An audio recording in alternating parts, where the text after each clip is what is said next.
I do want to tell you about Dr. King because I think I'm about the only one who walked with him and worked with him.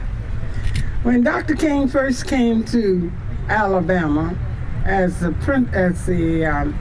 minister of Dexter Avenue Church, my sister-in-law, who was a member of that church for approximately 40 years, said, "I want you to meet my new pastor." So he was here about 6 months, and I met the wife and the one child. Then while talking, Dr. King came in, and I met him. In '55, when Rosa Parks sat on the bus and did not get up, it was E.D. Nixon whom she called and said, "I want you to come to the jail and get me out." He did so, and immediately he called all of the ministers of Montgomery together. And there they had a meeting and decided that they would organize. When they organized, someone said, "I nominate Dr. Nixon as our first president." And he said, "Gentlemen, I am an old man. I've been working for you for 50 years. You got a young man here, a young man who has just come into our midst." And I decline in favor of Dr. Martin Luther King. As soon as he became the president of SCLC, Southern Christian Leadership Conference, they began to work. And as you know, one of the things he said is stay off the bus for a week. And of course, the people stayed off of the bus for over a year and closed up a lot of the stores downtown. It was then, and my husband was living then, that we decided that we will talk to him and ask him to come to Selma. Because in Selma, there was no place on earth any worse than Selma was. The racists just had a picnic. They took the people's property away. They told them lies. They put them in jail. They killed them. And that is, I guess you heard of how we were treated. And my office was right across from the city hall. So they would use us and take binoculars and look in our office and tell who would come in and out, because we were teaching them how to fill out applications in order that they could register and vote. I'm sorry some of the young people have left, because I want them to know it's been a struggle to get the right to vote. That's right.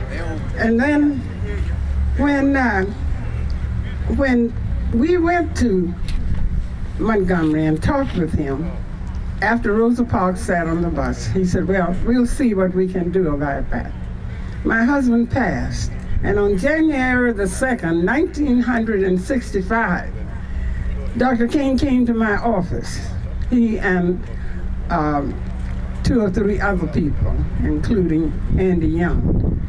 And he said, "I want you to take me to some of the restaurants." Everything was segregated then.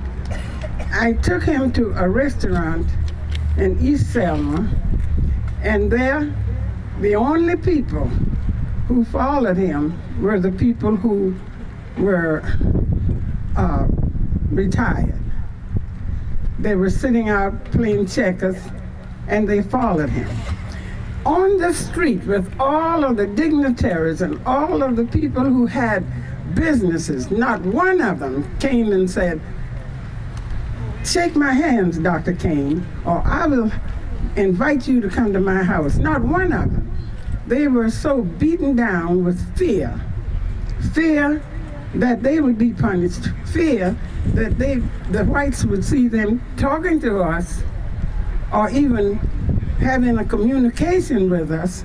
So they decided that with the city hall being right across the street, that they wouldn't have anything to do with us. So consequently, Dr. King didn't have anybody to come to him and say, "How do you do?" Those people only who followed us were people, the have-nots. And nobody, he's going to stay in the city now. The only place he had to stay was my house. So I opened the house and gave it to his staff. Half of the office was given to him. Dr. King had in his mind what he wanted to do. We had the mass meeting. We had the have-nots there. And the have-nots are the people who are responsible for our the right to vote. The young people, the older people, not the dignitaries, but the people who had nothing to lose or didn't care. Then I'll give you a couple of things that happened then. In June of the next year, Dr. King was asked to give the commencement address, and I was given a citation of the Merit Award. Coming back, we came together in the same car, and he was going to Selma.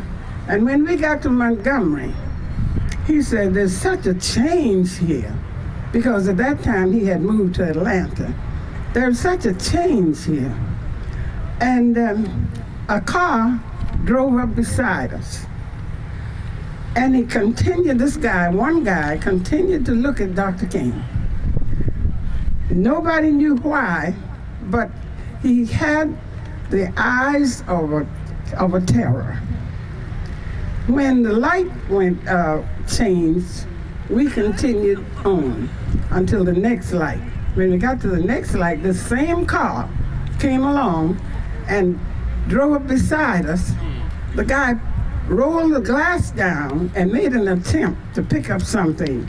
We don't know what it was.